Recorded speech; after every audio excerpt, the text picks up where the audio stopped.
कक्षा 9 की गणित की ऑनलाइन क्लास में एक बार फिर से आपका स्वागत है। एक्सरसाइज 7.1 हम कर रहे हैं। क्वेश्चन नंबर 7 आप करोगे। ए बी एक रेखाखंड है और पी इसका मध्य बिंदु है। जो पी है इस रेखाखंड ए बी का मध्य बिंदु है। अगर पी इसका मध्य बिंदु है तो आपका जो ए पी होगा वो बी पी बी के इक्वल होगा। और डी और ई रेखा ए बी के एक ही ओर स्थित दो बिंदु हैं। इस ए बी के एक ही ओर स्थित दो बिंदु हैं डी और ई। इस प्रकार है कि कोण बी ए डी बराबर कोण ए बी ई। कोण बी ए डी यानी कि ये वाला जो कोण है वो कोण ए बी ई इस कोण के बराबर है। यानी ये वाला एंगल इस एंगल के इक्वल है। ये आपको प्रश्न में गिवन है।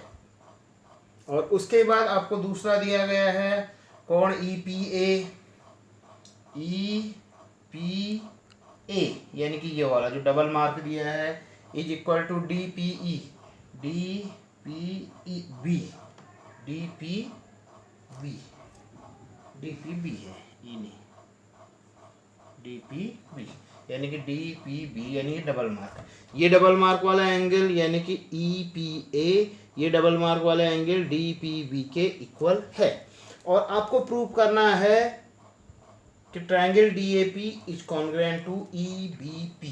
ट्रायंगल DAP मैंने इधर बना दिया है DAP बिल्कुल इसी तरीके से समझाने के लिए। DAP is congruent to EBP बिल्कुल दो अलग अलग ट्रायंगल मैंने बना दिए हैं। समझने के लिए आपको ये अलग अलग बनाने पड़ेंगे। कॉपी में भी आप इनको अलग अलग लिख सकते हैं। तो हमें दिखाना है कि ये दोनों ट्रायंगल आपके कॉन्ग्रुएंट हैं। और दूसरा आपको सिद्ध करना है AD is equal to BE। ये CPCT से हो जाएगा। AD is equal to BE जब आप कॉन्ग्रुएंट सिद्ध कर दोगे तो CPCT से सीधे डायरेक्टली हम लिख लेंगे। तो सबसे पहले मैं लिख रहा हूँ triangle DAP and triangle EBP में। Triangle DAP and triangle EBP में दोनों ट्रायंगल की तुलना हम कर रहे हैं। मैंने आपको बताया था कि जो P है AB का मध्य बिंदु है तो AP is equal to PP यानी कि AP is equal to BP। तो हम लिख सकते हैं AP बराबर BP। क्यों? ये आपका गिवन है। आपको दिया है P AB का मध्य बिंदु है। ऐसा भी आप लिख सकते हो और आप गिवन भी लिख सकते हो। ऐसा भी लिख सकते हो। ये लिखोगे ज़्यादा बेटर। गिवन भी लिख रहे हो वो भी आपका चल जाएगा।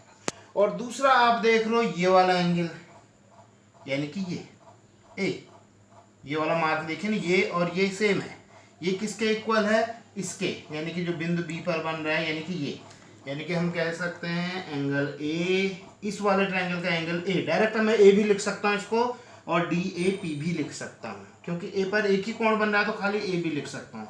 इज इक्वल टू इसको EBP भी कह सकता हूँ, खाली बी भी कह सकता हूँ। ये आपका गिवन है।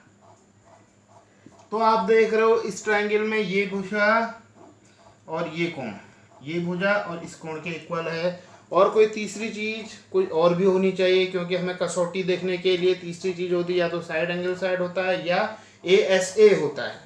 क्या ये वाला एंगल इस एंगल के इक्वल है? ये एंगल है DPA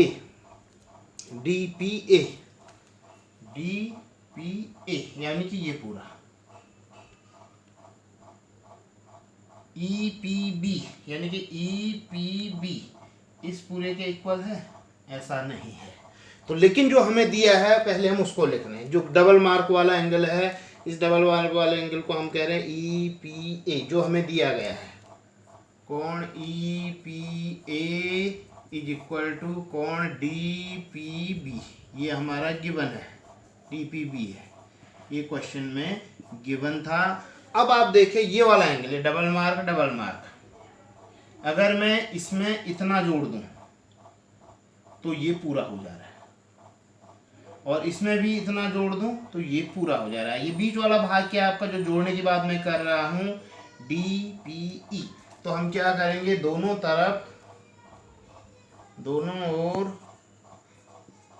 कोण DPE जोड़ने पर बिल्कुल पहले प्रश्न की तरह, जैसा पहले प्रश्न हमने किया था, तो हो गया EPA प्लस कोण DPE बराबर राइट हैंड साइड है आपका DPB प्लस कोण DPE।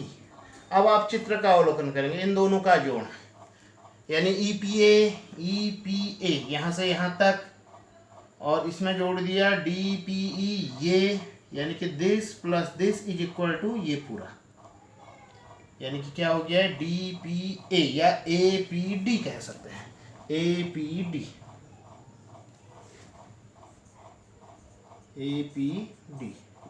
बराबर। इसी प्रकार DPE ये डबल मार्क में ये पोर्शन जुड़ जाएगा, यानी कि इस डबल मार्क में ये पोर्शन जुड़ेगा तो पूरा ये हो जाएगा, इसको हम कहेंगे EPB यानी कि EPB ये वाला, यानी कि ये वाला एंगल इस एंगल के इक्वल हो चुका है। अब आप देख लो मैंने अलग अलग दिखाया ना, ये दो कोण और इनके बीच की भुजा इन दो कोण और इनके बीच की भुजा के बराबर है, तो हम कह सकते हैं अतः ट्रायंगल, इसका नाम जिस ढंग से पूछा जा रहा है, आपका क्या पूछा रहा है, DAP is congruent to DAP is congruent to, तो D का संगत भाग है E और A आ रहा है B पर, A का संगत भाग है B, EBP यानी DAP is congruent to EBP, यही आपसे पूछा जा रहा है, तो इसको हम लिखेंगे बाय एंगल साइड एंगल। तो ये हमारा पहला पार्ट पूरा हो जाएगा। अब सेकंड पार्ट हम लिख देंगे, दूसरा पार्ट आपसे कहा जा रहा है AD is equal to B।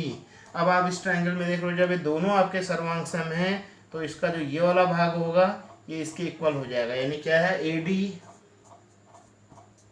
Is equal to BE। इससे भी आप देख सकते हो AD ये इधर को आ रहा है AD और यहाँ से इधर B, AD is equal to BE बाय CP CT।